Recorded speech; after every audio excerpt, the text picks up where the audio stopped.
Bonjour les graphes, ravi de vous retrouver pour cette nouvelle vidéo. Comme chaque week-end, on fait ensemble le point sur les marchés et les opportunités pour la semaine prochaine. Le mot d'ordre de cette semaine finalement ça aura été un marché, je dirais, à double visage, mais quelque part le visage que l'on connaît déjà depuis plusieurs mois, c'est juste qu'on a accentué encore plus cet effet de rotation.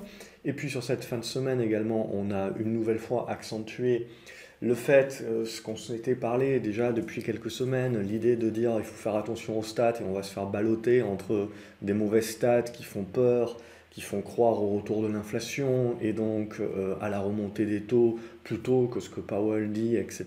Et donc qui peuvent mettre un petit peu un coup de pression sur les valeurs technologiques. C'est un petit peu ce qu'on a eu déjà sur tout le début de semaine avec en plus les propos de Yellen. Elle s'est ravisée, etc. Mais bon, on sent bien voilà, qu'au sein de la Fed, on commence. Alors Yellen ne fait plus partie de la Fed, mais on sent, et elle est un petit peu débordée sur sa ancienne fonction, mais globalement on sent bien aussi qu'au sein de la Fed, on commence à avoir quelques individus qui commencent voilà, à avoir un petit peu peur de la surchauffe. Et donc, sur le fait qu'on commence à parler un petit peu plus, malgré le fait que ça fait 3 mois que Powell il fait le tour de tous les plateaux pour nous expliquer exactement la même chose, que voilà, on va garder les taux bas, etc., que oui, il y a une reprise économique, mais qu'elle mettra du temps et que donc il veut chercher avant tout le plein emploi. Le marché n'a pas cru, n'a pas fait confiance à Powell, puis il a fini par y croire, et puis cette semaine, on sentait bien, voilà, on avait un petit peu cette dualité où on rejoint un petit peu à se faire peur, et avec la petite stat éco-chômage qui est sortie, donc au lieu de, je sais plus, 900 000 emplois, il y en a eu 200 000, euh, et, euh, et ce qui est intéressant là-dessus, au-delà du fait que le consensus est encore dans les choux et pas qu'un peu, et puis ça se demander même pourquoi on fait les trucs au doigt mouillé, mais c'est pas ça.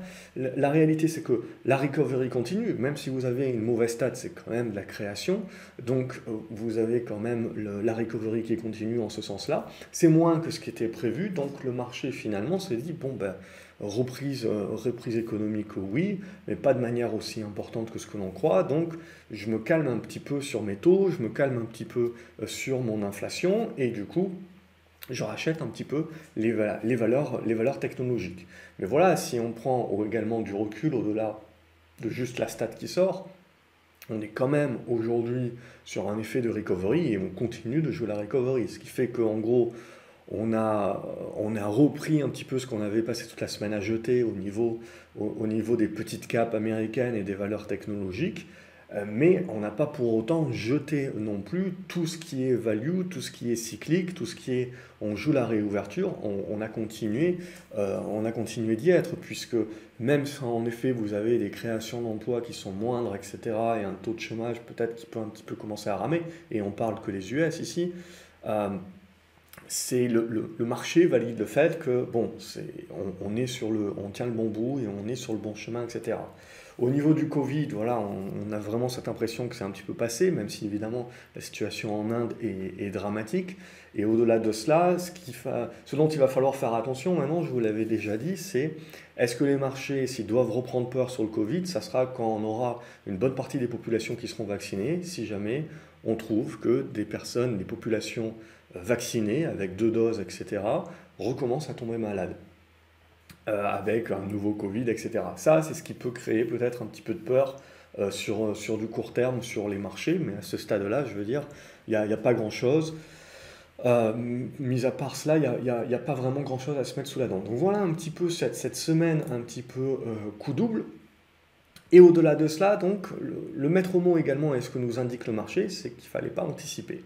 Et il ne faut pas anticiper. Et on le voit, le marché, même si on sent bien que oui, à un moment donné ou un autre, il va devoir faire une consolidation au prorata, bien entendu, mais l'anticiper, c'est potentiellement avoir raison entre guillemets trop tôt et donc avoir tort. Et ça, le marché nous l'a bien soutenu cette semaine. On a joué un petit peu à se faire peur, alors à se faire peur à très court terme en allant chercher la moyenne mobile 20, mais ça a tout de suite déclenché des achats. Donc du coup, ce qui est bien, c'est qu'au fur et à mesure, le marché quand même nous offre des repères. C'est-à-dire qu'avant de parler de consolidation du marché et d'être un petit peu plus prudent sur la suite, en tout cas pour une reprise de souffle, eh ben, on peut commencer à utiliser une oblique et se dire, voilà, on va aux alentours des 6270 points. Si jamais on venait à repasser en dessous de ce niveau-là, on mettrait en place très certainement une consolidation avec une construction. Pour autant, il faut vraiment éviter de penser que le marché va se retourner comme une crêpe, hein, mis à part coup du sort, etc. Mais globalement, ce sera quelque chose de certainement plus construit et surtout, voilà, ce qu'il faut vraiment se dire, c'est qu'il faudra juste se méfier un petit peu de la volatilité, mais à chaque fois qu'on reviendra sur des niveaux de soutien importants, il y aura certainement pas mal d'acheteurs. À court terme, c'est haussier point barre. On est en plus, on finit quasiment au plus haut de la semaine, donc on peut éventuellement continuer de s'ouvrir, pourquoi pas, vers la zone des 6450, 6490 points. Sinon, à court terme, si on veut croire à la conso, il y a une petite alerte à très court terme qui serait sous cette zone des 6320 points. Mais comme je vous l'ai dit, c'est vraiment sous les 6270 que oui, on validerait une conso. Mais pour autant, voilà, on ne parlerait pas de retournement baissier, on ne parlerait pas de baisse encore, ça serait trop tôt. On parlerait juste voilà, d'une reprise de souffle et de la mise en place d'une consolidation. Après quoi, il faudrait certainement attendre un petit peu qu'on construise la suite des événements et qu'on décide de casser par le haut ou par le bas et là de renforcer éventuellement soit une relance haussière, soit une correction. Donc vous le voyez, c'est étape par étape. Donc il ne faut pas brûler les étapes non plus. Donc voilà un petit peu. Tout au long de cette semaine, on a vu que globalement, ce qui avait tenu les marchés et ce qui avait permis de dynamiser les marchés, c'était essentiellement le luxe, hein, bon, les valeurs cycliques dans l'ordre général, etc. Bien entendu, les valeurs value. Donc CAC 40 qui continue à surperformer. Et cette semaine, le luxe n'a trop rien fait.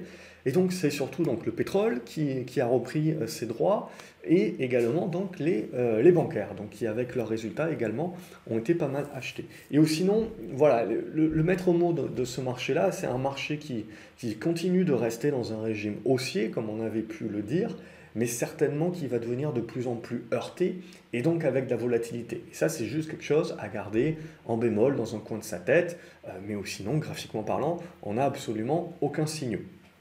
Donc voilà un petit peu où on en est sur le marché. Et ce que je regarde à titre personnel, pour moi, ça va être ces deux niveaux-là, 6320, 6270, 6250.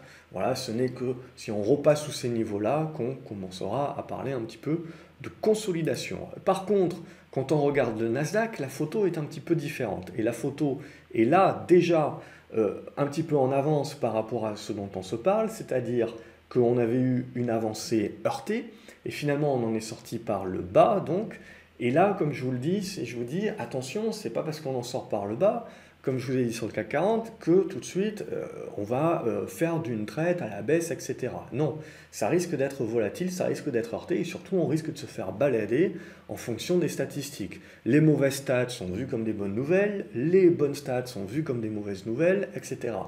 Et de la même façon, aujourd'hui, que vous regardez un petit peu toutes les sociétés qui ont publié, une grosse majorité, globalement, on peut se dire que les résultats n'ont pas apporté grand-chose, et globalement, donc, c'est se dire que le marché a globalement anticipé. Bien entendu, il y a des exceptions, mais l'idée, quand on regarde le Nasdaq, donc plus les valeurs technologiques, c'est qu'on se dit quand même que l'annonce de Yellen, donc c'était mardi, hein, a quand même fait du mal. Alors là, avec le chômage, etc., le marché se rassure, entre guillemets, en se disant, bon d'accord, c'est pas demain la veille, éventuellement, qu'on rentre complètement en surchauffe encore, mais bon, ça reste le scénario, c'est juste qu'éventuellement, on le repousse un petit peu, mais globalement, au niveau des valeurs technologiques, on a donc ce rebond, mais qui reste un rebond. Et c'est assez intéressant, donc, puisqu'on a quand même, on reste dans une tendance haussière de fond, bien entendu, mais on le voit, on a quand même acté la remise en place d'une zone de neutralisation qui en gros est entre cette zone des 13 300 points, 13 400 qui a servi de soutien, et cette zone des 13 008, 13 009 qui sert actuellement de résistance. Et donc tant que vous êtes là-dedans, eh ben, on peut faire du zigzag et ça sera complètement neutre. Et c'est là où je vous dis, il faut se méfier, on n'en est pas encore là au CAC 40, donc on voit bien également comment le marché est très sélectif et comment le marché continue finalement à accentuer sa rotation. Je vous avais dit, ça ne se fera jamais du jour au lendemain, déjà depuis plusieurs mois, je vous avais dit, ça va aller au fur et à mesure. Et puis, dans le mode bouquet final, en fait, ça va s'accélérer sur la fin. Et donc là, ce que l'on voit également, c'est qu'en gros, on avait eu un soulagement Ici, février-mars, vous voyez, on s'était fait peur avec les taux, l'inflation, puis on s'était soulagé un petit peu avec Powell qui avait fait, je sais pas, 25 plateaux radio, etc. pour répéter la même chose. Il a encore répété la même chose cette semaine, mais Yellen est venu un peu lui savonner la planche. Et finalement, donc, du coup, on savonne un petit peu plus la planche et on retombe un petit peu dans, voilà, on est un petit peu entre deux eaux, donc la recovery, oui, peut-être pas aussi rapidement, oui, mais ça va arriver, donc l'inflation, etc. Donc là, pour moi, c'est neutre. Si on arrive à remonter au-dessus des 13 900, 14 000 points, bon, le Nasdaq reprend sa tendance haussière éventuellement et tente d'aller chercher les nouveaux plus hauts. Mais là, quand même, sous 13 900, 14 000 points, je resterai toujours un petit peu sceptique. Et donc c'est là où je vous ai dit, sur le CAC 40, il n'y a pas de signal. Sur le Nasdaq, il y a quand même un signal. Il y a un signal de prudence, de temporisation. Mais pour autant, la correction, donc là c'est de la conso, donc construction, et ce n'est que si on casse cette construction par le bas qu'on commence à activer un petit peu plus, voilà, la correction sur les valeurs technologiques. Et pour ça, il va falloir repasser sous les 13 200, 13 300 points. Et là, on réouvrira la voie, en effet, de la zone des 12 900, etc. Mais on commencera petit à petit, étape par étape, comme je vous ai dit, à dégrader la tendance. Mais pour autant, pas encore de parler de retournement à la baisse. Et pour moi, le gros morceau, il est là, sur cette zone des 12 700. 12 600, 12 700, pour moi, c'est mon pivot. Alors, j'ai les 12 200 aussi, mais un premier pivot, entre guillemets, d'alerte, c'est le jour où on repasse sous les 12 600, 12 700 points. Pour l'instant, nous n'y sommes pas, donc on est sur ce niveau-là, et donc on va procéder étape par étape. Donc il n'y a pas plus d'inquiétude que cela à avoir, si ce n'est que quand on regarde le Nasdaq, on a surtout une vue d'une poignée d'actions et donc des GAFAM. Quand vous allez regarder le Russell par exemple, que vous allez regarder un peu plus les petites caps, ça a été un véritable carnage. Et ça n'a pas commencé que cette semaine d'ailleurs. Mais ça s'est accentué. Et en fait, ce que l'on a aujourd'hui, c'est des rebonds, mais qui sont essentiellement des rebonds techniques. Donc il faut faire attention. Même chose, hein, je veux dire, si vous regardez les petites caps européennes, les CAC 40 fait record sur record, mais les petites caps européennes se font massacrer également. Alors la plupart d'entre elles, elles sont en train d'arriver sur des excès baissiers. C'est-à-dire au moment même où on trouve justement qu'il y a beaucoup d'investisseurs qui commencent à lâcher les petites caps et à réaliser que voilà, c'était pas le bon endroit où être ces 2 derniers mois, et commencent à se dire oh, tiens, j'irais bien faire de la crypto-monnaie dorénavant. En règle générale, moi, c'est le moment, c'est l'alerte que j'ai en mode contrariant, c'est-à-dire quand on a un petit peu ces retardataires et les derniers qui commencent à lâcher, où on va retrouver finalement des bons moments pour jouer les excès baissiers et jouer des rebonds. On parle de rebonds techniques essentiellement, donc court terme, sur les petites caps. Et on l'a vu, on a commencé à le voir déjà aujourd'hui. Et par contre, sur les cryptos, je dirais plus qu'on est déjà dans le mode bouquet final. Alors ça peut toujours durer un petit peu plus, etc. Surtout s'il y a quelques nouveaux entrants qui arrivent, mais en mode retardataire. Par contre, je commencerai à être un peu beaucoup plus prudent si vous êtes un petit peu trop chargé sur les cryptos, parce que là aussi, la volatilité et le prorata, je pense que quand ça adviendra, ça adviendra. Donc, j'ai fait une vidéo hier, je crois, sur les cryptos. Je vous invite à la regarder éventuellement, mais là aussi, c'est la partie, quand on fera les prorata et les constructions, qui deviendra intéressante pour vraiment juger de la suite. Donc voilà un petit peu où on en est sur le Nasdaq, donc un petit peu plus timoré, mais globalement c'est toujours une tendance de fond haussière, et on a juste une neutralisation court terme. Et donc ce qui va nous intéresser la semaine prochaine, c'est de voir comment on construit dans cette neutralisation et comment on en sort, par le haut ou par le bas. Je garde mon biais pour l'instant où je serai prudent, sur le Nasdaq en tout cas. Sur le CAC 40, à ce stade-là, c'est encore clairement anticipé et on voit que c'est haussier point barre et avec beaucoup de force. Alors du coup, qu'est-ce qui fait qu'on a beaucoup de force avec la recovery, etc. Donc c'est les prix du baril de pétrole qui continuent donc de grimper. Pourquoi? Parce qu'on continue de jouer évidemment la recovery, le déficit d'offres par rapport à cette hausse de la demande. Bref, rien de bien neuf par rapport également, si vous suivez les vidéos, à tout ce qu'on a pu se dire ces derniers mois.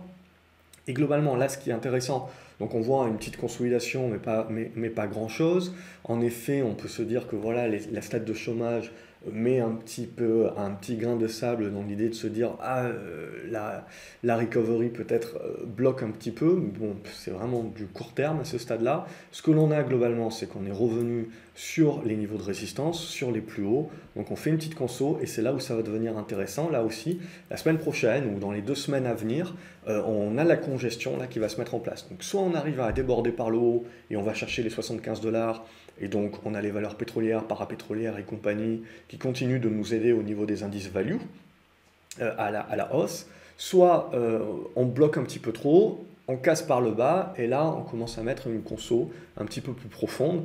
Globalement on reste dans une tendance haussière de fond sur le pétrole, mais c'est juste qu'on rentre dans une correction peut-être de court terme. Et là évidemment donc les valeurs pétrolières etc, tout ce petit monde va souffler et c'est là où on risque de voir aussi ces indices plus tournés value souffler un petit peu. Mais à ce stade-là c'est de la pure anticipation.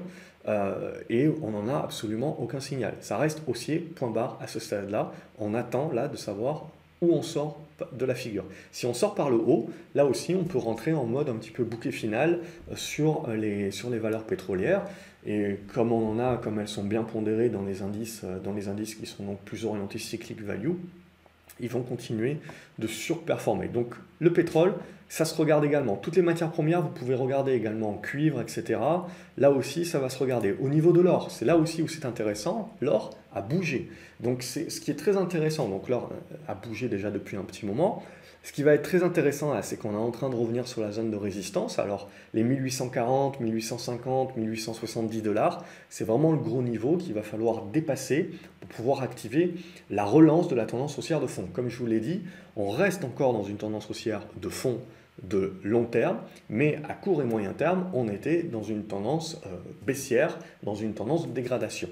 Et à court terme, maintenant, depuis quelques semaines, on s'était remis dans un mode rebond. Donc là, éventuellement, on va buter, on va consolider.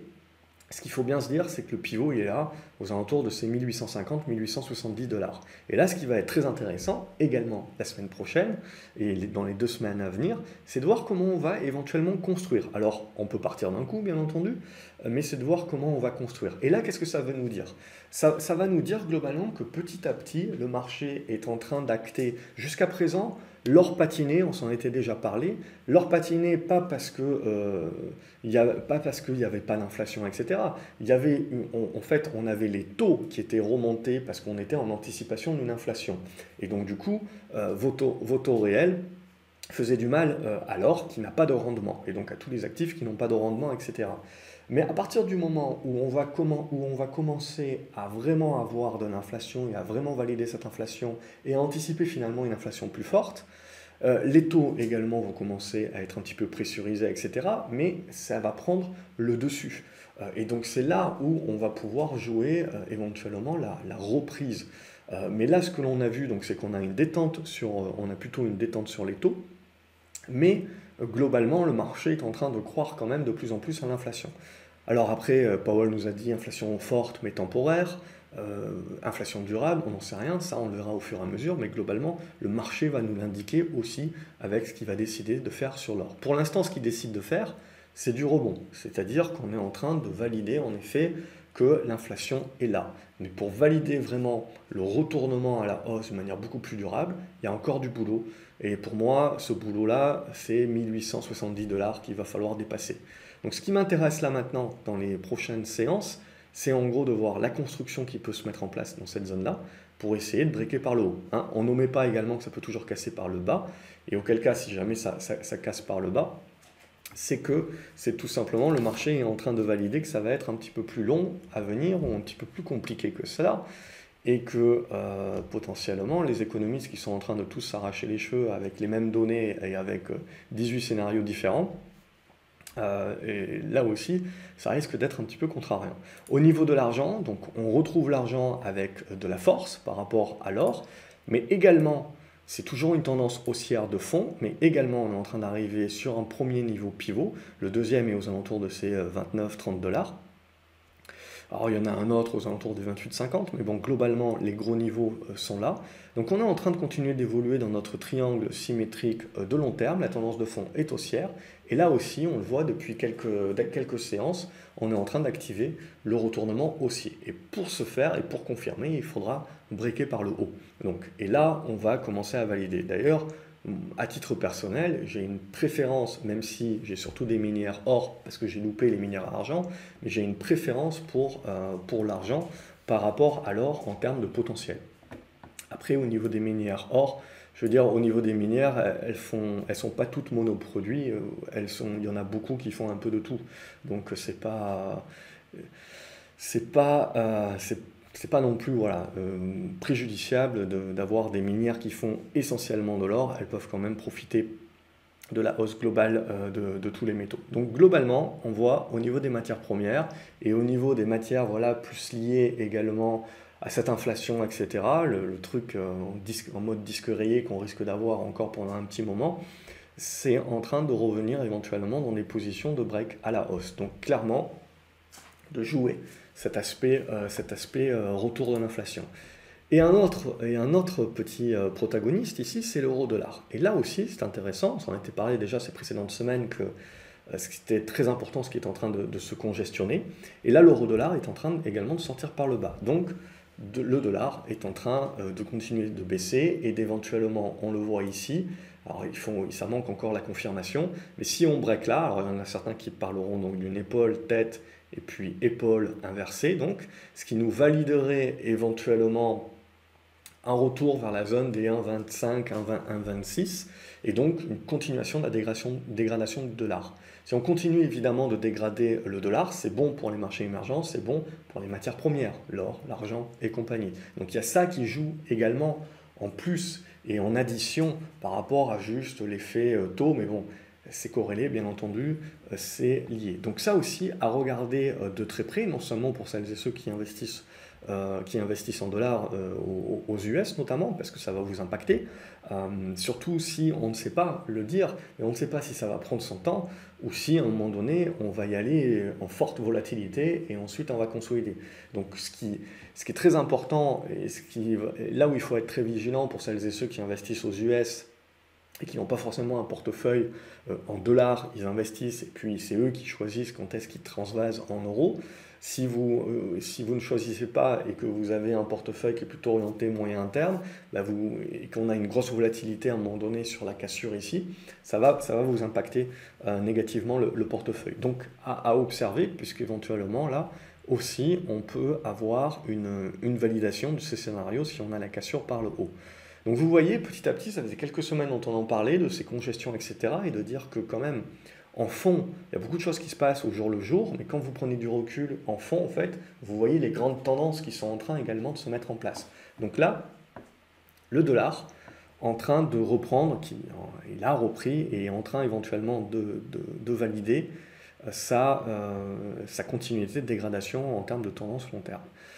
Voilà un petit peu où on en est. Matières premières agricoles, même chose, hein, on continue les retournements à la hausse, les tendances à la hausse, et comme je vous l'ai dit, politiquement, c'est là où ça va être intéressant. On le voit en Allemagne, on le verra peut-être en France, etc. Mais en gros, dans les années à venir, cet impact de la hausse des matières premières agricoles, si c'est durable également, ça va également impacter pas mal les politiques et au niveau de la gestion des inégalités. Et ça, du coup, ça peut également rameuter le spectre, entre guillemets, de l'inflation, parce que ce qu'il faut retenir également des chiffres américains, si on lit un petit peu entre les lignes, c'est pas seulement que la stat était mauvaise dans le sens où on n'a pas pourvu et on n'a pas créé assez de jobs ou autant de jobs que ce que l'on croyait, c'est aussi parce qu'on voit qu'il y a quand même un manque de main-d'œuvre sur un certain nombre de secteurs d'activité, etc. Il y a un manque de main-d'œuvre.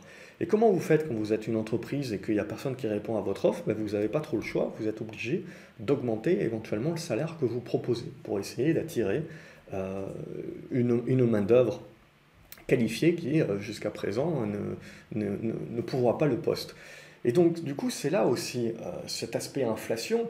Pour moi, c'est là où on va peut-être changer la donnée du côté inflation, et c'est peut-être ce que l'on voit déjà sur les métaux qui commencent à se retourner comme l'or et l'argent, c'est de se dire, ok, très bien, l'inflation des matières premières, l'inflation des matières premières agricoles, l'inflation des prix, etc., tout ça, c'est une chose. Mais à partir du moment où on va commencer à avoir une inflation des salaires, et pas seulement une inflation qui est liée politiquement, voilà, pour gérer les inégalités, c'est-à-dire lorsqu'on va faire entre guillemets des dons, c'est ce qui a été fait déjà par les gouvernements, des aides supplémentaires. Mais quand ce sont les entreprises qui vont commencer à être obligées d'augmenter leurs salaires, et là en l'occurrence parce qu'on a des pénuries de partout et on a aussi des pénuries de travailleurs. Et même si vous avez du chômage qui reste important, bien entendu, bah, sur certains secteurs d'activité, vous avez une pénurie de travailleurs et donc on peut avoir politiquement des hausses de salaires minimaux. Ça, c'est une chose, mais si les entreprises viennent à augmenter également les salaires payés, ça, c'en est une autre. Et donc, voilà, ça, ce sont les vrais éléments pour moi qui vont impacter peut-être beaucoup plus durablement. Et petit à petit, c'est là où les anticipations d'inflation peuvent commencer. Aujourd'hui, le marché s'est mis en adéquation et s'est adapté aux anticipations d'inflation dont le marché avait eu peur en février. Comme je vous le dis, le marché s'habitue à tout. Mais la prochaine étape, et là où le marché peut avoir une nouvelle peur, c'est en effet s'il y a tous ces genres d'éléments-là qui vont faire que ces anticipations d'inflation vont continuer d'augmenter et donc vont aller au-delà de ce que le marché avait pour l'instant accepté, entre guillemets, et donc là, le marché devra se réajuster, et ainsi de suite. Donc pour moi, ce qui est important de comprendre, c'est que c'est pas tout le temps mal, tous ces éléments-là. Le marché a besoin de s'ajuster, revaloriser, puis il s'adapte et il s'habitue. Je le dis souvent, le marché a une mémoire parce que le marché s'habitue à tout. Et donc en fait, quand vous avez une nouvelle occurrence d'un événement finalement qui n'est plus un signe gris ou un signe noir parce qu'il il est déjà connu par le marché, il est déjà dans la capacité de pouvoir le valoriser, etc., eh ben, il a beaucoup moins d'impact. Et donc à chaque fois qu'on va avoir ce cas-là, le marché va réagir de moins en moins. Regardez les attentats. Pour celles et ceux qui étaient en bourse déjà depuis une vingtaine d'années, vous aviez le moindre attentat à l'époque. Moi, j'en ai vécu des attentats et le marché se prenait moins 5, moins 6%. Aujourd'hui, vous prenez le même type d'attentat dans les mêmes grandes villes, avec le même nombre de morts, etc. L'impact est beaucoup moindre. Et on a eu le cas également ces dernières années, tristement, hein, bien entendu. Mais on a pu voir que le marché, en fait, au fur et à mesure qu'il connaît les risques, devient également plus résilient à ces risques-là. Ce qui crée vraiment la volatilité dans le marché, c'est quand le risque n'est pas connu. Et donc le marché a tendance à dégueuler et à solder un petit peu à la va-vite avant de réfléchir, de se dire quel est mon impact. Et donc la prochaine fois où ça arrive, je suis au courant en fait des risques et des valorisations et je suis capable de beaucoup plus apprécier cet impact-là. Allez, je vais accélérer un petit peu, on va passer donc aux actions cette fois-ci. Comme d'habitude, n'oubliez pas, alors pour celles et ceux qui peuvent, merci d'avance si vous pouvez créer la liste des actions qui sont vues, le timestamp et la publier dans les commentaires ou me l'envoyer par email si ça ne marche pas. Je le mettrai dans la description et j'essaierai de l'épingler également dans les commentaires, comme ça pourra aider tous les autres à naviguer un petit peu plus simplement. Ensuite, sur la liste de gauche, vous avez une liste d'actions que je vous propose. Il n'y a pas tout à l'intérieur, il y a aussi des actions que vous m'avez demandées et sur lesquelles vous avez voté. Donc on continue ce week-end également. Dans les commentaires, vous pouvez mettre un commentaire avec une proposition d'action. Si vous en avez plusieurs actions, mettez plusieurs commentaires. Un commentaire, une action, sinon ça ne marche pas et c'est compliqué.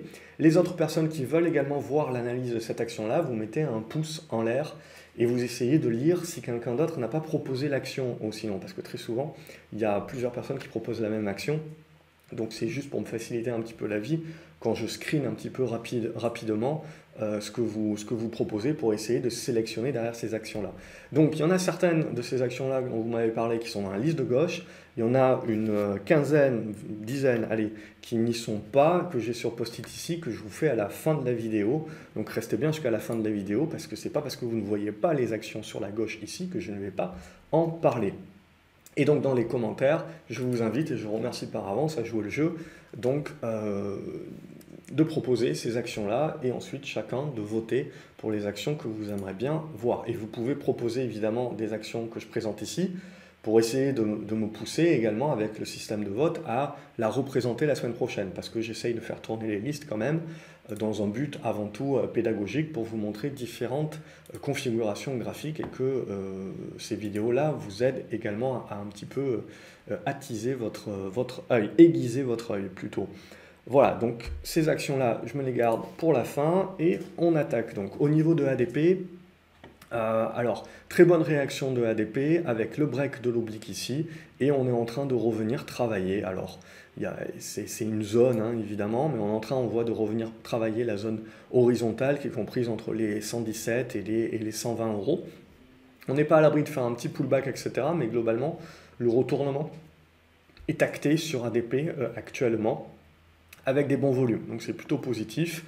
Bien entendu, on n'a pas encore réouvert, mais le marché est une bête qui anticipe, et je pars du principe que ADP, ça fait partie de ces sociétés hein, qui ont un avantage compétitif, hein, comme l'aéroport de Francfort, etc. aussi, qui est tout aussi intéressant. Mais là, vous avez un avantage compétitif, et c'est eux en premier lieu dans la réouverture, même si évidemment le trafic aérien met du temps à revenir, etc. Mais c'est eux qui vont pouvoir en profiter le plus rapidement possible. Agfa, même chose, on est toujours dans la construction et on est en attente éventuellement de la cassure des 4,20 €. Et sur cette cassure des 4,20 €, on devrait pouvoir libérer une nouvelle poussée haussière, en premier lieu vers les 4,40, mais sinon je verrais bien les 4,50, hein, 4,60. BEF IMO, on a pas mal, alors ça a un petit peu bougé, peut-être parce qu'il y a eu un dividende ou quelque chose comme ça. Donc là c'est du bureau, donc forcément c'est un petit peu impactant. On a vu Société Générale hein, qui a dit qu'ils allaient faire de plus en plus de home office. Donc on peut commencer à se poser la question, en effet, sur cette petite lame de fond, sur l'immobilier de bureau notamment. Bon, en attendant, BF IMO est de ce retournement, est en train un petit peu de valider la cassure. D'ailleurs, éventuellement, on peut regarder ICAD. C'est un peu plus, c'est une société pareille, hein. C'est une foncière, même chose, mais qui est un peu plus diversifiée. Elle a un petit peu plus de tout, et donc de ICAD qui a breaké également, on le voit, donc on a des bons retournements qui sont en train de se mettre en place sur ces foncières-là. On a eu la cassure, le petit pullback ici, et la continuation, là, en mode boucle finale entre guillemets, c'est-à-dire qu'on commence la hausse exponentielle. Cette hausse exponentielle, il y a cette zone de gap là, avec notamment le bas du gap aux alentours des 72 € qui peut être un premier niveau. Vous avez Gecina également dans la même idée, un petit peu plus en retard, mais là aussi, on le voit, bon, j'avais tracé des choses, il y a eu des petits décalages parce que je pense qu'il y a eu du dividende qui a été distribué et j'ai un ajustement au dividende de mes graphes. Donc l'idée c'est la même chose ici, on est en train de revenir sur la partie résistance, donc il faudra éventuellement réussir à breaker, ce qui pourrait nous renvoyer, vous le voyez, sur un test de cette zone des 134, 135, et bon j'ai une e-buy un petit peu plus loin, je vais essayer de le faire dans l'ordre parce que sinon je vais vous perdre et les personnes peut-être qui font les listes vont me haïr. Boiron aussi, non, c'est toujours très propre, hein, on a toujours un très bon support sur les 37 €. À moyen terme, je resterai positif tant qu'on tient ce niveau-là. Au niveau de Carrefour également, on voit les valeurs un petit peu plus défensives hein, également sont de plus en plus recherchées, que ce soit santé, télécom également, on verra plus tard, et donc au niveau de la distribution aussi. Donc là, rien de bien méchant sur Carrefour, hein, on continue de toute façon le signal qui avait été donné préalablement, on va rester positif au-dessus des 15,60 € à moyen terme sur ce retournement qui continue de s'acter. Casino Guichard, par contre, n'a pas réussi à lui emboîter le pas, on voit, n'a pas réussi à breaker, vous voyez, cette zone des 29,40 € et des brouettes. Donc c'est parti remise. Donc c'est ce niveau-là, vraiment des 29,50 € qu'il va falloir réussir à casser. Vous avez également le pendant de Casino Guichard, donc Rallye, qui est elle aussi à peu près dans ce genre de conso, un petit peu congestion. Et là aussi, c'est les 7,60 € qu'il va falloir breaker pour essayer de s'en extirper et donc envoyer le reste. Au niveau de CGDIM, on n'a pas réussi à venir tester ou travailler cette zone des 28 €. On a bloqué avant, on est en train de revenir sur une zone de support à ce stade-là. Bon, bref, C'est une figure qui est encore longue, qui demande peut-être encore du travail, mais voilà, ça fait partie de ces figures en retournement, mais qui n'ont pas encore validé le break, hein. Et donc c'est vraiment ce niveau des 28 euros qu'il va falloir dépasser. Et donc là, on revient travailler une zone de support aux alentours des 24,50 € et des brouettes. Au niveau de CGG, là aussi, ça sera très dépendant de ce que va faire le Brent, comme on a dit un petit peu plus tôt. Et ce qui va m'intéresser, si j'arrive à tracer droit, c'est pas encore l'heure de l'apéro, mais on va y arriver. Hop. Bon, j'ai un petit décalage, mais c'est pas grave. Vous avez compris l'idée. Globalement, c'est que sur CGG, on est dans cette petite congestion. Et l'idée, donc, c'est qu'on est assez neutre tant qu'on est là-dedans. Ça casse par le bas, évidemment, c'est un petit peu moyen moins, et on devrait revenir travailler les 82. Et là, ça voudrait dire que on a une petite charge sur le pétrole. A contrario, si le pétrole est dans la capacité d'aller casser ses plus hauts et donc d'aller chercher 75, 77, on peut avoir un petit boost. Par contre, il y aura un gros morceau à passer sur CGG. Vous voyez, c'est cette zone des 1,3, 1,5. Ça sera un gros morceau à passer pour pouvoir valider ensuite la relance de la tendance haussière. Claranova également est assez décevante dernièrement. Là aussi, elle est rentrée aussi dans une zone de neutralisation. Et donc ça va être important la semaine prochaine aussi, on voit éventuellement d'aller chercher jusqu'au 7,20 €, mais d'y réagir.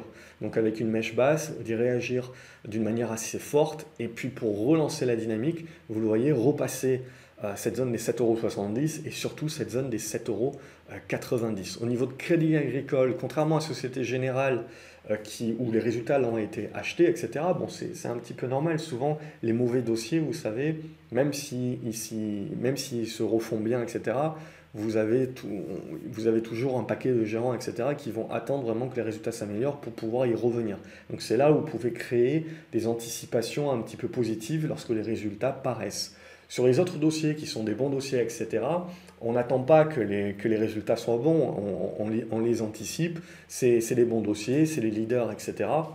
Et donc eux, par contre, ils ont plus un risque où finalement le résultat, quand il est donné, il est très bon, mais globalement, il avait été déjà anticipé par le marché. Ce qui fait qu'on le voit là, par exemple, sur Crédit Agricole, on n'a pas trop bougé. Bon, bien entendu, après, on a la stat de ce chômage qui permet de détendre un petit peu les taux, donc c'est un petit peu moins positif pour les banques. Mais là aussi, comme je vous dis souvent, c'est le système de poupée russe, c'est-à-dire ça, cette stat, etc., c'est sur du court terme, mais à long terme, je veux dire, on continue de jouer cet effet inflation, l'euro-dollar, et éventuellement donc cette pression sur les taux qui peut revenir. Donc, bien comprendre également la dualité des horizons de placement. Et de tout ça qui s'imbrique au fur et à mesure pour éviter de vous faire balader par le court terme. En tout cas, Crédit Agricole, ça reste haussier, bien entendu, c'est juste une petite pause à très court terme. Sinon, on est revenu, vous le voyez, en pullback sur cette zone d'anciennement résistance devenue soutien, aux alentours des 12,70 €. On passera en petite conso si on casse ce niveau-là, avec cette oblique-là, qui sera importante sur les 12,20 €.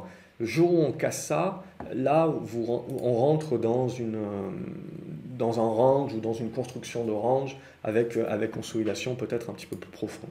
Au niveau de Danone, on continue de rester positif dans cette congestion. Il va falloir réussir, vous le voyez, à passer cette zone des 59, allez, 60 €, on va en arrondir, pour essayer de breaker et aller chercher le prochain niveau, aux alentours des 62, 63. Au niveau de DB Technologies, on a testé tout au long de cette semaine, on n'a pas réussi à passer, on a fait des mèches hautes donc sur la résistance. On est revenu chercher un support et on a retenté le rebond.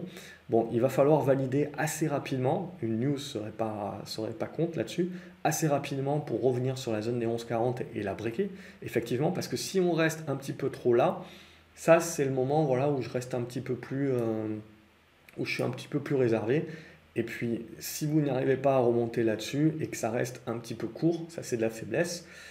Et si ça casse par le bas, donc on devient un petit peu plus prudent et on devrait revenir là, voilà, j'arrive pas à tracer droit, mais l'idée, voilà, sur cette zone des 9,60, 9,70, ça reste encore positif, bien entendu, à ce moment-là, mais ça vous remet un petit peu, ça remet un petit peu à plus tard la cassure. Donc c'est pas encore fait globalement, hop, voilà.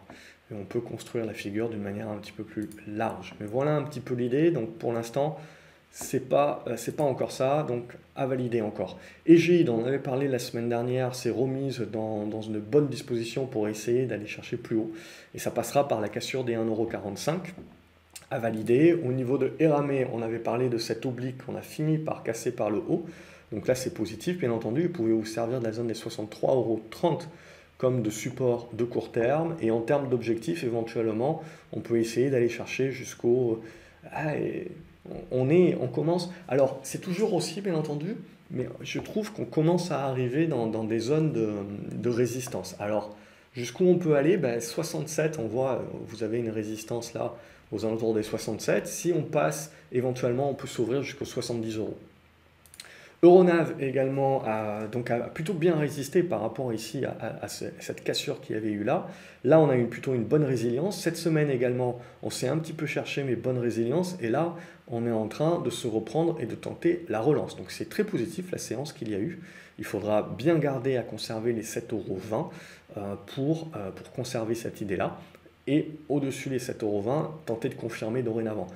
À moyen terme, c'est toujours la cassure des 8 €, 8,20 € qui nous donne le signal beaucoup plus long terme de retournement. Euronext, on est toujours dans cette figure en biseau, on est venu chercher le support, on fait pas mal de zigzags. Globalement, avant de parler de retournement, ça aussi, ça fait partie des business pour moi, où ok, vous avez peut-être une faiblesse là à moyen terme, mais à long terme, ce qui est bien, c'est pour réouvrir une opportunité, une fenêtre de tir. Pourquoi? Parce que ça fait partie de ces business-là, pour moi, comme les aéroports, où c'est des secteurs d'activité avec des moats, comme dit Warren Buffett, c'est-à-dire des avantages compétitifs qui ne sont pas faciles à copier, c'est pas facile de rentrer sur le marché, hein. C'est pas demain la veille que vous allez trouver un Euronext bis qui va venir faire concurrence. Donc je veux dire, vous avez quelques places de marché, et aujourd'hui vous voyez, elles sont plutôt en train de se consolider et de se racheter les unes les autres, et Euronext clairement est en train aussi de devenir un gros acteur. Et donc, d'un point de vue long terme, vous avez quand même cet avantage compétitif qui est durable, et donc ça aussi c'est rassurant. Maintenant, d'un point de vue timing, aujourd'hui on reste dans cette figure-là en biseau, et donc il faut patienter. Alors tout dépend évidemment de son profil, etc. Il y en a certains qui voudront l'anticiper pour essayer d'avoir le prix le plus bas.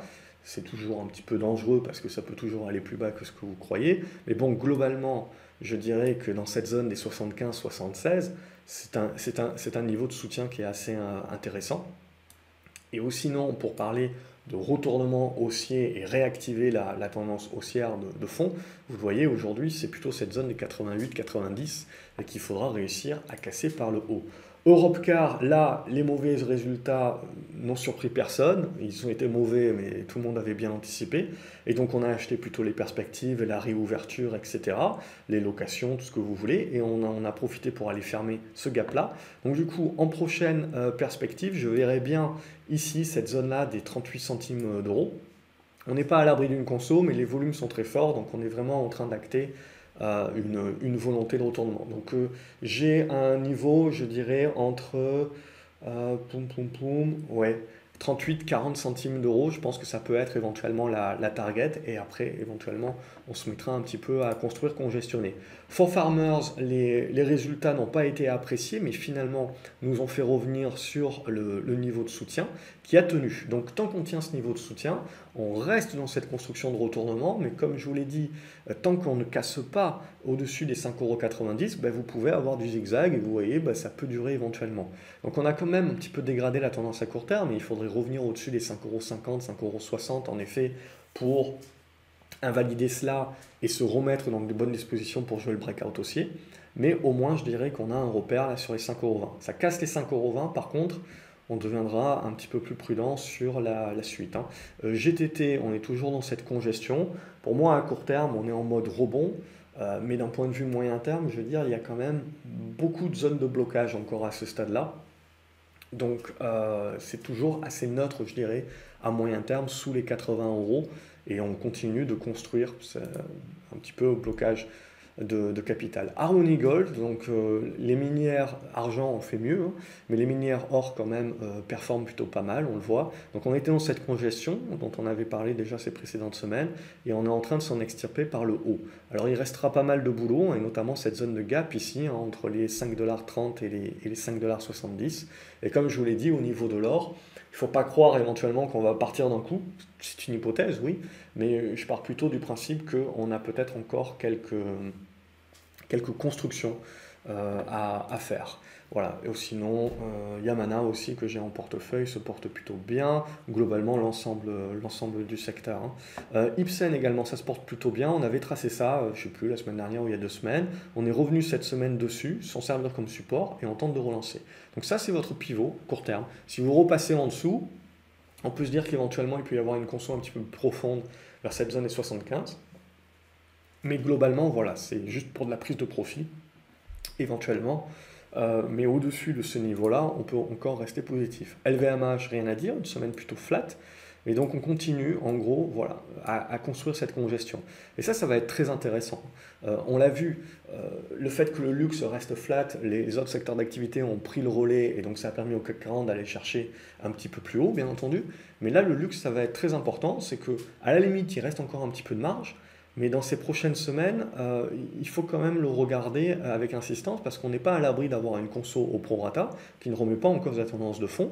Mais comme on a fait quand même une hausse assez forte depuis quelques semaines, cette conso au prorata peut être une baisse, voilà, entre 5 et 10%, se faire éventuellement plus ou moins rapidement, et ça va vous impacter le CAC 40. Donc il faut le prendre en considération également dans toute la stratégie que vous mettez éventuellement en place. Almac, on en avait parlé le week-end dernier, on va continuer d'en parler puisqu'on a quand même validé cette semaine encore pas mal de volume, hein. Donc on se remet dans des dispositions pour tenter quelque chose. Ça reste spéculatif, hein, on se le dit, et il manque encore, je dirais, la validation de cette cassure des 32 à 34 centimes d'euros pour vraiment éventuellement faire une poussée spécu, je dirais, vers la zone des 42, 43 centimes d'euros. Donc à se garder sous la main, mais pas pour tout le monde. Navia, elle résiste, mais c'est pas encore ça, hein. Donc dans l'idée pour moi, ce qu'il faudrait à Navia, c'est continuer de valider, voilà, les supports qu'elle tient là sur cette zone des 2,55 et des brouettes, 2,50 pour arrondir. Si on passe en dessous de ça, devenez très méfiant, très prudent, et sous les 2,40 €, vraiment je dirais de déserter. Sinon on est dans une congestion de court terme, c'est plutôt intéressant. Encore faut-il en sortir par le haut. Et donc vous le voyez, réussir à casser ces 2,95 et derrière j'ai un autre niveau sur les 3,15. Et si on arrive à faire ça, là en effet je commencerai à vous parler de retournement à la hausse et de remise en des dispositions haussières de Navia. Pour l'instant, on est encore là dans une sorte de temporisation et il va falloir se réveiller très rapidement, hein. Dès la semaine prochaine, il va falloir que le titre soit capable de percer cette zone-là. Sinon, plus on reste là et plus on est dans l'incapacité de repasser au-dessus des 2,90 et on reste un petit peu trop sur le bas. Et sur la cassure par le bas, il faudra alléger par précaution notamment. Au niveau de Nicox également, ce n'est pas une tendance faramineuse, mais éventuellement ça peut donner quelque chose la semaine prochaine. Si et seulement si, là également, on arrive à déborder les 4,30 €, 4,40 €. Ça sera le niveau à déborder pour relancer la tendance à la hausse. On a une bonne congestion cette semaine et ça manque la confirmation. Nokia, elle, par contre, a confirmé. Là-dessus, j'avais été un petit peu impatient. Mais l'idée, globalement, voilà, c'est qu'on avait une petite congestion qui est plus visible dans le temps inférieur. Et on a eu le break aujourd'hui qui nous permet d'aller chercher le premier objectif que j'avais à la base, si j'avais tenu un peu mieux ma position. C'était sur les 4 €, j'avais 4,22 €, 4,27 €. Donc voilà, on est sur ce niveau-là et on le voit, pourquoi, hein, c'est un petit peu dans cet ordre d'idées-là. Donc là, voilà, ça va être intéressant, éventuellement, on continue d'avoir la tentative de retournement à la hausse et puis donc la prochaine étape, c'est d'essayer de breaker ça pour aller un petit peu plus haut et continuer la tendance. Novacite, c'est un petit peu compliqué comme titre, mais à titre personnel, pour éventuellement y voir un début de tentative de rebond, c'est déjà commencer par casser cet oblique ici. Ce qui nous permettrait de revenir dans cette zone des 5 €, 5,75 € je dirais, et éventuellement de construire dans cette zone. Et là, de voir un petit peu la force un petit peu de l'ensemble. Au niveau d'Orange, comme je vous l'ai dit, vous n'avez pas qu'Orange, vous avez Telefonica, vous avez en gros tous les acteurs européens des télécoms qui sont dans des bonnes dispositions et qui sont surtout en train de sortir par le haut de ces bonnes dispositions. Alors Orange, il manque encore la validation, mais globalement, voilà, ça fait partie de ces valeurs de fonds de portefeuille où on voit que les gérants sont en train également de re-rentrer ces valeurs défensives. Donc Orange en fait partie, donc à observer la semaine prochaine pour éventuellement jouer un break. Poxel, pareil, c'est C'est un titre sur lequel on peut se dire, voilà, il y a des news quand même assez intéressantes qui peuvent arriver. Inat Pharma, c'est pareil, mais on est en train de jouer un petit peu avec le feu graphiquement parlant. Donc il faut vraiment attendre qu'on ait un petit peu mieux. Et là, en l'occurrence, sur Poxel, ça serait un débordement des 6,80 € qui nous mettrait, entre guillemets, une bonne fois pour toutes, tout du moins à court terme, dans du mieux. Quantum Genomics, c'est pareil, ça a pas mal dégradé. Pour moi, il y a vraiment le boulot pour se remettre bien, c'est redépasser les 3,90. Et à court terme, voilà, je vous avais parlé de cette oblique et de cette forme de biseau. On est venu la tester cette semaine. Donc, bon, après, on peut le voir autrement aussi, hein. On peut le voir dans quelque chose comme ça, dans l'idée, globalement. Mais en gros, là, cette zone des 3,50, 3,60, c'est la zone de support à tenir. Et il va falloir voir avec quelle force les acheteurs sont capables d'y réagir. Parce que, bon, sous 3,90, 4,20, on a quand même mis un petit peu du plomb dans l'aile à tendance, donc il va falloir rapidement réagir. À la limite, dans le meilleur des cas, les meilleures hypothèses, c'est en gros mettre un gros morceau ici, sur fond de news, faire la petite conso derrière, épaule tête épaule inversée, et derrière repartir. Évidemment, c'est du rêve actuellement, on n'a rien de tout ça pour pouvoir l'anticiper.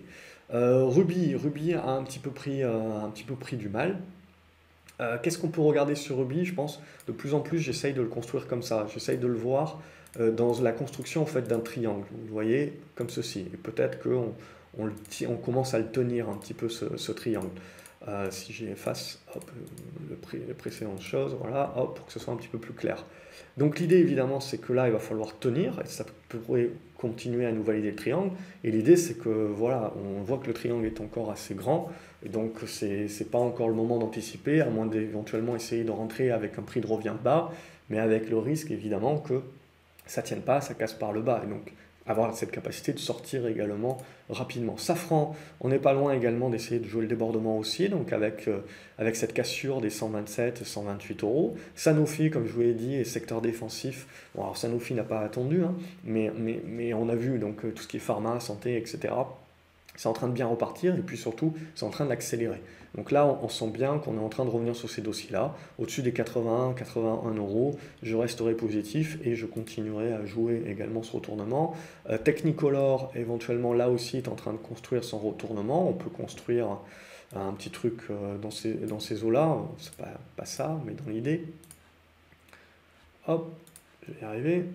Voilà, globalement dans l'idée. Donc ce qui est bien, c'est que vous avez un bon repère. C'est-à-dire que tant qu'on tient ça, on construit, éventuellement on joue la cassure par le haut. Le jour où vous cassez ça par le bas, bon, mais on sort de la position, on reviendra certainement chercher la zone des 2,20 € et on reprendra éventuellement de la construction.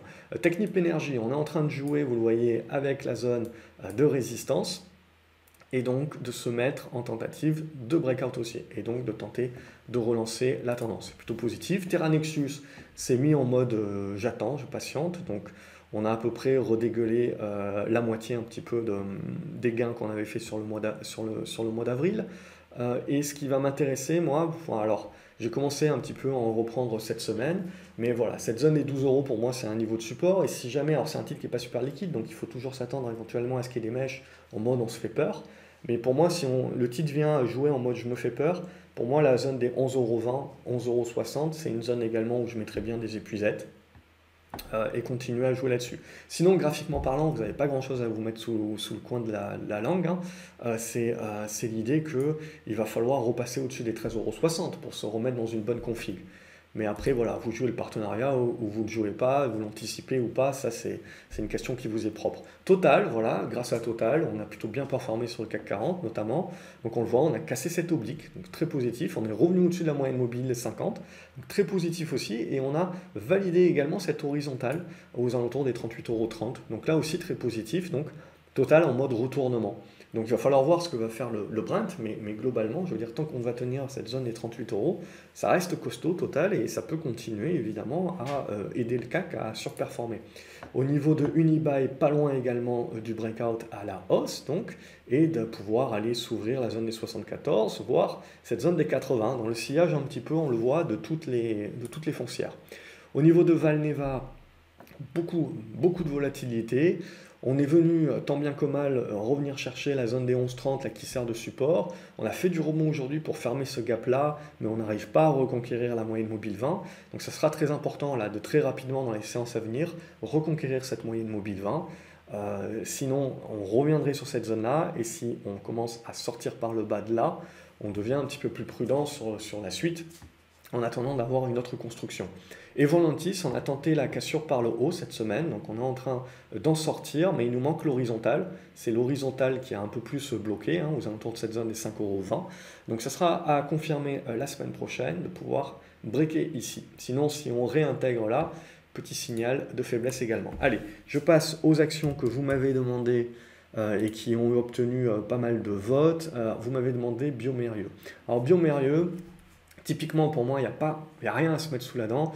La seule chose voilà, que l'on peut dire graphiquement parlant, c'est ok, on est sur un premier niveau de support. Si ce n'est pas suffisant, il y en a un deuxième un petit peu sur cette zone-là. Et globalement, voilà, c'est juste se dire d'un point de vue long terme, on va revenir dans une zone éventuellement qui peut avoir un intérêt. Mais sinon, ça restera du rebond technique à ce stade-là. Et dans le meilleur des cas, c'est quelque chose qui va bloquer votre capital et mettre peut-être encore un petit peu de temps à réagir. Donc pour moi, vous voyez, tant qu'on est sous cette oblique-là, elle mérite d'être un petit peu mieux tracée, bien entendu. Mais voilà, globalement, voilà, sous les 103 là, tout ce qui va se passer là, éventuellement, c'est du rebond technique. Et il va falloir patienter, avoir des constructions un petit peu plus matures. Ubisoft, pour vous reprendre l'idée, voilà, d'Ubisoft, c'est la même chose. C'est-à-dire que là, pendant la baisse, tout le monde s'est dit, ouais, c'est Ubisoft quand même, ça va être super intéressant, c'est en train de revenir à des prix très intéressants, je vais me servir, etc. La problématique de ça, c'est que si vous êtes long terme, très bien, je vais pas discuter avec vous. Les motivations d'acheter un prix long terme, c'est aussi l'acceptation que, voilà, à court terme, on est en moins-value latente et on est capable de l'accepter. Mais si on cherche un petit peu plus à avoir le timing, globalement, au niveau de Ubisoft, on n'a rien non plus à se mettre sous la dent. On voit qu'on est venu ici retravailler cette zone de gap et la fermer cette semaine. Donc à la limite, en termes d'épuisette, là, il y avait un niveau. Mais ensuite, voilà, pour jouer du rebond technique à court terme, etc., pourquoi pas. Mais globalement, pour rentrer avec un meilleur timing et jouer un retournement plus moyen terme, il va y avoir sacrément du boulot. Et pour moi, ça sera surtout cette oblique-là qu'il faudra casser. Jusqu'à preuve du contraire, jusqu'à ce que j'ai quelque chose d'un petit peu plus mûr pour pouvoir travailler. Alors, on peut travailler sur les unités de temps inférieures, bien entendu.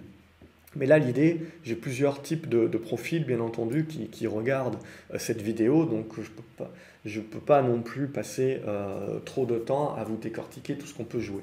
Mais donc, globalement, regardez, il y a une belle oblique ici, éventuellement, là, oui, on a trouvé un support sur cette zone des 60, ça peut zigzaguer, ça c'est pour le trader, et au fur et à mesure où ça zigzaguera, on validera au fur et à mesure la figure, et on pourra commencer éventuellement à anticiper le retournement sur la base de la cassure à la hausse sur cette figure, mais voilà, ça manque encore un petit peu de maturité là-dessus. Vous m'avez demandé Sartorius également, donc on a fait BIM, on fait DIM maintenant. L'idée ici, c'est qu'on a une petite résistance là, une petite oblique ici globalement, donc une petite congestion qui est en train de se mettre en place. On casse par le haut, on continue la tendance haussière, on casse par le bas, on va éventuellement revenir consolider dans cette zone-là des 340 à 330 €. Mais voilà, et éventuellement commencer à ranger, mais sinon, à aujourd'hui, au-dessus des 360 €, là, coupé au prou, on va rester plutôt positif, même si on voit qu'on a une petite conso intermédiaire de neutralisation qui se met en place. Donc c'est juste une temporisation à ce stade-là, et on est en attente de savoir si on s'en sort par le haut ou par le bas. Voilà un petit peu comment je vois les choses. AK Technologies, qui a également cassé une bonne résistance aujourd'hui, hein, sous forme des résultats. Donc hop, on arrive à casser ça, je ne sais pas d'où ça sort, enfin si je sais d'où ça sort, mais elle n'est peut-être pas aussi probante que ce que je pensais. On est revenu refermer, il y avait un petit gap ici, tout petit gap, on est venu le tester aujourd'hui, donc on va dire au-dessus des 24,40 €, on est redevenu positif pour essayer de jouer le retournement sur AK Technologies, Calré également que vous m'avez demandé. C'est toujours une tendance haussière, bien entendu, mais voilà, elle est en train de temporiser. Donc en gros, pour relancer la dynamique, il faut revenir au-dessus de ces 39,50 €. A contrario, méfiance un petit peu, si ça casse les 35 € et des brouettes, là, on n'est pas à l'abri, comme ce n'est pas des titres super liquides, on n'est pas à l'abri d'aller chercher de la mèche. Donc pour celles et ceux qui veulent être un petit peu gourmands et éventuellement tenter de rentrer, bon, ben, cette zone des 31, 32, là, ça peut être éventuellement une zone, si jamais le marché panique un petit peu, pour aller chercher éventuellement un point bas, pour ensuite jouer le rebond. J'ai un titre également que je trouve intéressant dans la construction, etc. Portugais, c'est Mota Enguil. Alors pour celles et ceux qui me suivent depuis un long moment, j'ai un petit passif là-dessus, un bon passif, hein, dans les années 2016, 2017 notamment. Et là, c'est en train, j'aime bien les congestions longues, donc c'est en train de se recongestionner ici. Et on commence à avoir pas mal de volume. Ça ne veut pas dire que ça va partir tout de suite, ça peut encore continuer de congestionner pendant longtemps, et pendant ce temps-là, le bas capital est bloqué, donc c'est une question de profondeur de portefeuille. Mais ça se regarde, on commence à avoir pas mal de volume, on sait que voilà, l'infrastructure, les constructions, etc. Puis c'est une dimension liée au pétrole aussi. Donc ça se regarde avec ce niveau des 1,55 à breaker, il y a un autre niveau intermédiaire sur les 1,50, mais c'est en train de se remettre dans des bonnes dispositions pour retenter. Alors attention, j'ai déjà dit ça ces dernières semaines, ici, et par 2 fois, on n'a pas réussi. Donc est-ce que ça sera la bonne ou pas? Ça sera la question et il faudra le valider. MBWS également, ça c'est un peu plus illiquide, mais là aussi éventuellement on le voit, il y a un retournement qui est en train de se valider. Voilà, avec un bon break, des bons volumes aujourd'hui, donc à confirmer sur le reste de la semaine. Et en premier lieu, ça pourrait nous ramener voilà, vers cette zone des 1,65, pourquoi pas. Qu'est-ce que j'ai d'autre? Vous m'avez demandé MMT, donc M6. Mais globalement, il n'y a pas grand-chose de plus à se dire que c'est haussier point barre et puis c'est maintenant au plus offrant, je pense. Et je pense éventuellement à Vivendi, mais on verra. VMX, sinon, même chose, je pense qu'on en avait parlé la semaine dernière. On continue de dégrader, donc pour moi, ça ne sert à rien de se précipiter à ce niveau-là, même si je pars du principe que, voilà, je vous avais dit les 2,20 €, je vais revoir mon topo et je vais vous parler des 2,10 €. Et même à titre personnel, je pense me servir. Si on va chercher cette zone-là, en anticipation bien entendu, parce que ça serait juste deviner, jouer aux devinettes que ce support-là va intéresser et au moins valider un rebond, parce qu'avant de retourner la tendance, ça peut mettre un petit moment, bien entendu, parce que on l'a pas mal dégradé entre-temps. Au niveau de Colruyt, celle-ci également, vous avez une petite oblique comme ceci, qui serait bon de casser pour valider le retournement à la hausse. Donc ça se regarde, on voit, hein, je veux dire, on a beau être dubitatif sur les marchés quand on regarde les indices, on a quelques actions encore qui sont dans des choses plutôt intéressantes. Donc évidemment, si le marché commence à dériver, tout ça va pas faire long feu. Sinon, Nextedia, on est également dans ce biseau-là. Par contre, voilà, pour l'instant, c'est du rebond technique à ce stade-là. Pour vraiment commencer à acter un retournement, il y a du boulot. Dépasser les 1,15 et surtout les 1,25. Hein. Donc, tant qu'on n'arrive pas à dépasser ces niveaux-là, il faut considérer que c'est du rebond de court terme et qu'on continue en fait de construire dans cette zone-là. Mais bon, je pense que vous avez l'idée. Pas mal de personnes m'ont posé des questions sur McEwen Mining, si j'utilise mon meilleur accent. Du coup, ça c'est aux US, évidemment, c'est une minière aussi, un peu plus spéculative, en termes donc plus junior. Et vous voyez, le retournement est en train de s'acter et on attend là pour vraiment peut-être emballer un petit peu la machine.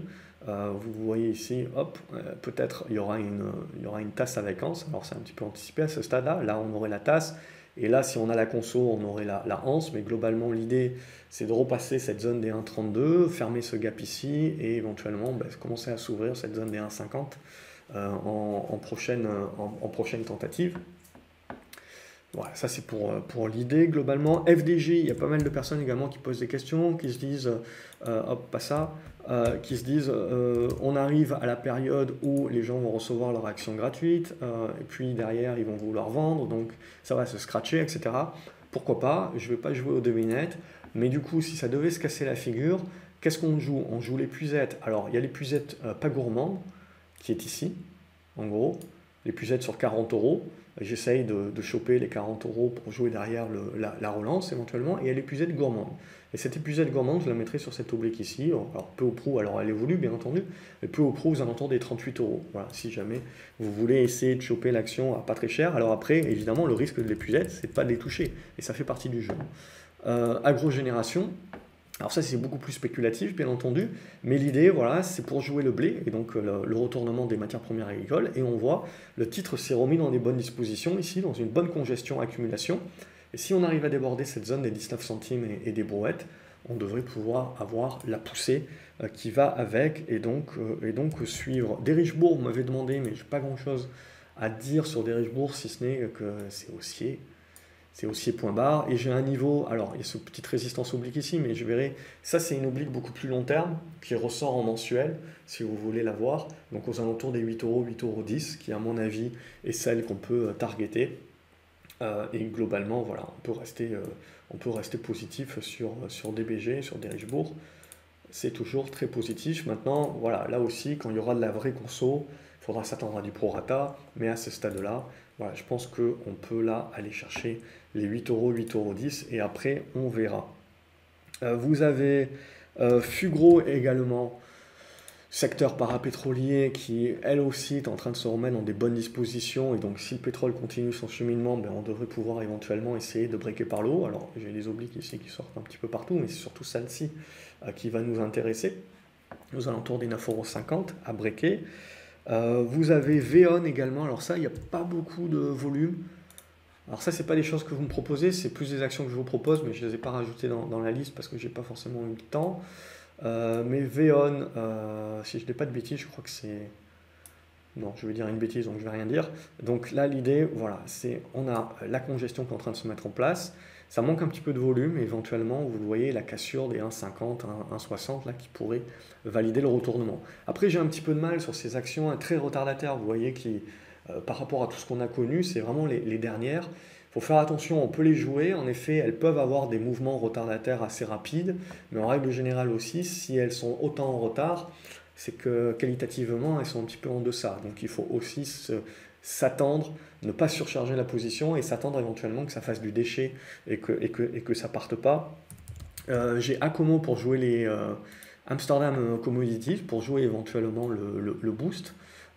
Et hop, vous voyez, on arrive en fin de ce triangle rectangle. Et donc ascendant, et donc sur la cassure par le haut, on peut éventuellement s'ouvrir de nouvelles perspectives là-dessus. On l'avait suivi en 2009 de souvenir, hein. Bon, et après évidemment il y a eu Covid, donc là ça fait quelques semaines que je la vois ressortir, donc ça peut éventuellement intéresser certains d'entre vous. Et voilà, je pense que globalement on a fait le tour. Voilà, tac, tac, tac, tac. Tiens, il y a une petite action également, mais c'est des petits titres, un petit volume, donc pas pour tout le monde. Rocktool, qui est éventuellement en train de tenter le retournement. Alors c'est vite dit, il commence à y avoir des volumes. Il y a une bonne congestion ici qui a tenté la sortie par le haut, mais voilà, bon, c'est quelque chose qui va demander encore beaucoup de boulot, hein. On est encore dans une tendance de fond qui est baissière. Mais globalement, là, voilà, vous avez une grosse zone, éventuellement avec les 2,90 €, 3 € qui peut vous servir de première target, et ensuite il faudra voir un petit peu la construction congestion. Et voilà, je pense que globalement j'ai fait le tour. 1h06. Donc voilà, j'espère que vous avez tenu jusqu'au bout. Comme d'habitude, n'oubliez pas de liker la vidéo, de la partager également avec d'autres investisseurs que vous connaissez, que vous pensez sur les réseaux sociaux ou quoi, que vous pensez que ça pourra intéresser et aider. N'oubliez pas de vous abonner à la chaîne. Comme ça, vous ne loupez aucune vidéo également que je publie en cours de semaine. Et je vous attends dans les commentaires donc pour proposer vos actions. Votez également avec un pouce en l'air sur celles que vous voulez voir. Et je fais mon maximum pour essayer de vous en proposer un maximum le week-end prochain. Comme d'habitude, j'espère que ces vidéos vous aident, vous plaisent. Et je vous retrouve donc à la prochaine vidéo. Je vous souhaite un excellent week-end. Et je vous dis à lundi sur graphcobourse.fr. Salut les graphes.